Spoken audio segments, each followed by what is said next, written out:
What's going on, everybody? You are watching the Jets Report by Chat Sports. I'm your host, Patrick Siepman. And coming up on today's show, we're going to dive into what head coach Aaron Glenn had to say about the 0-5 start for the Jets season. He made some comments on Justin Fields and the stat padding narrative around him right now. And then he also had some interesting comments around his defensive captain, Jamien Sherwood. Talked about his play and why Jets fans just need to be patient. But hey, speaking about being patient, let me ask you guys this. Do you believe in Aaron Glenn? Give me a Y for yes. Give me an N for no down below. Now, obviously, the 0-5 start has not been ideal, but also this takes time.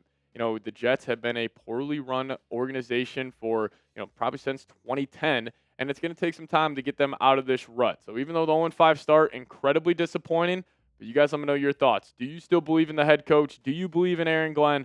Give me a Y for yes or an N for no. All right, so Aaron Glenn first started off talking about Justin Fields and, the stat padding narrative around his play so far. Because obviously the Jets, they've been getting blasted in the first half, and it has allowed Fields to, late fourth quarter, down to two scores to, pad his stats a little bit. But Aaron Glenn did address this whole narrative around him, saying this: I understand from the outside that people want to say we're getting yards because teams are letting us. No, teams play in this league. Nobody wants to just give up yards. I do think we get into a situation where we start to get in a groove, and that's any quarterback. He has been getting it in a groove in those situations. I have no issue with where we're at in the passing game. Now, I don't know if this is Glenn just trying to defend his guys, but him saying he has no issues with the passing game, in my opinion, is absolutely wild. I don't know how you can, be the head coach of this team, watch this football team, and say there's no issues with the passing game. There are a ton of issues with the passing game. The Jets have one of the worst passing games in the NFL. But the part he was saying about teams not giving up yards. Obviously, teams don't just give up yards in the NFL. We all know that. The people who are saying Fields' stats are padded at the end of the games aren't suggesting that teams are just letting him throw the ball, but they are playing soft zone coverages, letting Fields check it down over and over again. So that's why at the end of the game, his stats look a lot better than his actual performance when the game matters. And that's always the kicker here, because when we're looking at stats, and especially advanced analytics when it comes to EPA per play, a lot of fans and content creators really dive into that. Like the Jets, all of those stats get a boost because you pretty much have a fourth of your game over the last 4 weeks, which has been just meaningless football. And him saying there's no issues with the passing attack. I mean, the passing attack is absolutely horrible right now, especially early on in these games. Now, I think that's a combination of, one, Justin Fields. He holds on to the ball way too long. He doesn't process the game too well. And, he is one of the worst starting quarterbacks in the league when it comes to passing the football. And I also feel like Tanner Engstrand has struggled a little bit just getting Fields easy looks. But Fields, he clearly has his mishaps this season. I just don't really agree with Aaron Glenn and saying, oh, the passing game is, A-okay. If the Jets had a good passing game, this would be one of the best offenses in the league. You're third in the league in rushing. If you could throw the ball at a higher clip, one, the Jets would do that, but since they understand they can't, that's why they've been so committed to the run. But also, Glenn, he had this to say about the offense, and he says, I think we've done a pretty good job of starting fast. Defensively, we haven't done a good job at that. We didn't score a touchdown, but we got ourselves in a position to give ourselves a chance to do that. I'm happy with how the offense has started. And listen, I fully understand. This is typical head coach talk. He's just defending his guys, but also he is just flat out wrong. Him mentioning, oh, the Jets didn't score a touchdown in the first half last week. Yes, that is true, but it's even worse than that. The Jets haven't scored a touchdown in the first half over the last 4 weeks. Here's the first half scoring, dating back to week 2. Against the Bills, he only put up 3 points. Week 3 against the Buccaneers, 6 points. Week 4 against the Dolphins, 3 points.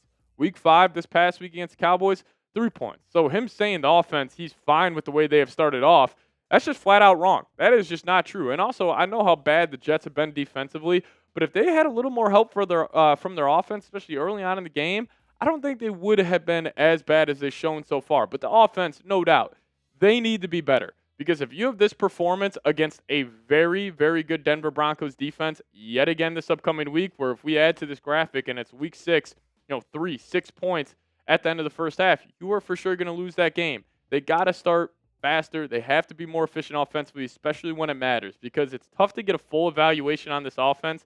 Late in these fourth quarters when you're down 2 scores, it's just meaningless football. Like, teams are just trying not to, give up a heroic comeback, so it's a lot of soft zone coverage. It's just letting Fields dink and dunk his way up and down the field without giving up those big plays. So that's why even his completion percentage makes it look like Fields has been a somewhat accurate quarterback this season, but that's just far from the truth. So I understand Aaron Glenn defending his guys, and I like that out of the head coach, but also I kind of wish he would have, maybe hit it more on the head a little bit, saying, yeah, I got faith in Justin Fields turning around, but also we need to be better in the first half. I would have, preferred him handling it like that, but that's the way he's going to go about it.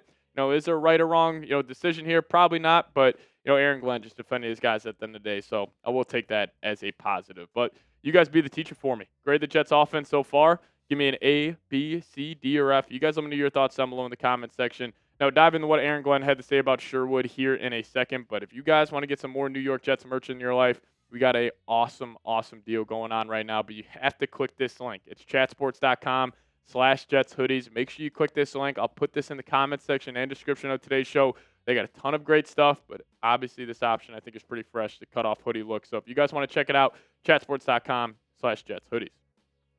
All right, Aaron Glenn was talking about Jamien Sherwood because he got a lot of questions on him because Sherwood definitely had a bad game this past week against the Cowboys. He was overshooting his gaps, specifically on that one Javonte Williams long run at the end of the first half. Sherwood just, completely got ran out of the play. And Aaron Glenn talked about it, and he said, I think he's played well. Obviously, there's a lot he can do better at. And you know what? Sometimes when you have that C on your chest, sometimes when you go get that big contract, sometimes you feel like you need to do more. Just take care of your job, along with making sure you're getting things coordinated. That's normal for most guys. Once you become a captain, once you get that contract, you feel like you got to do more. All you got to do is your job. I like where he's at. Obviously, you can do some things better, but you're going to see a guy that is going to continue to improve. Now, listen, I disagreed with what Aaron Glenn said at the first half of today's show, but I thought that was a great point he made because that is just like real life. That's just being a person. Like once you get that C on your chest, once you get that big time contract, like I'm sure Sherwood was like, all right, I played great so far to start my NFL career, but now I got to take it to another level. And that's why him overshooting some gaps, almost playing too aggressive, has led to some poor play this season. But so far, like, even though he was bad this past week, it's not like he has been, a complete liability defensively. Like, there are so many more issues on this defense besides Jamien Sherwood. I still think he is one of the lone bright spots on this defense, frankly. But overall, 64.3 grade, 51st in the league out of all linebackers. Still very, very good in terms of his run defense grade, 83.0, which is 9th in the league. And, also Sherwood, like, he's carrying the linebacker position, frankly. I mean, he is the only linebacker that is, frankly, healthy right now, so he has to do a whole lot. And also, he is communicating with a lot of guys because of the injuries defensively that haven't played a whole lot. So he has the green dot. He's wearing the C on his chest. He just got that big contract. There's a lot going on with Sherwood. Now, no doubt, he needs to play better. But I will say, the Jets' defense should be better moving forward. They have been the worst unit in the National Football League. Offensively, defensively, I think the Jets' defense is single-handedly the worst unit in the league. But you're going to get Brownlee, hopefully back in action this week. You should get Jermaine Johnson probably back this week, if not the week after. So you're going to get some reinforcements. You should get healthier at some key spots and some high-impact players. And also, Jets has struggled stopping the run. Well, Brownlee, one of the best run defensive corners in the league, so he should make an immediate impact. But just everybody, just take a deep breath. I understand the defense has been bad. I'm not saying they're going to completely turn around and be like a top 10 unit, which we had some expectations before the year, but they're definitely not going to be the worst unit in the league when it's all said and done. I trust in the guys. I trust in Sauce turning around. I trust in Jamien turning around.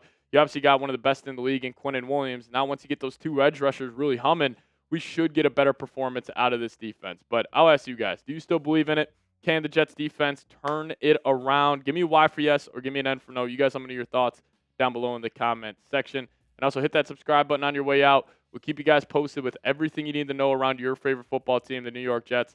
So hit that subscribe button today. Closing in here on 10,000 subs. So if you guys watch this entire thing, clearly we're doing something you like. So hit that subscribe button today. We'll see you guys next time. Go Jets.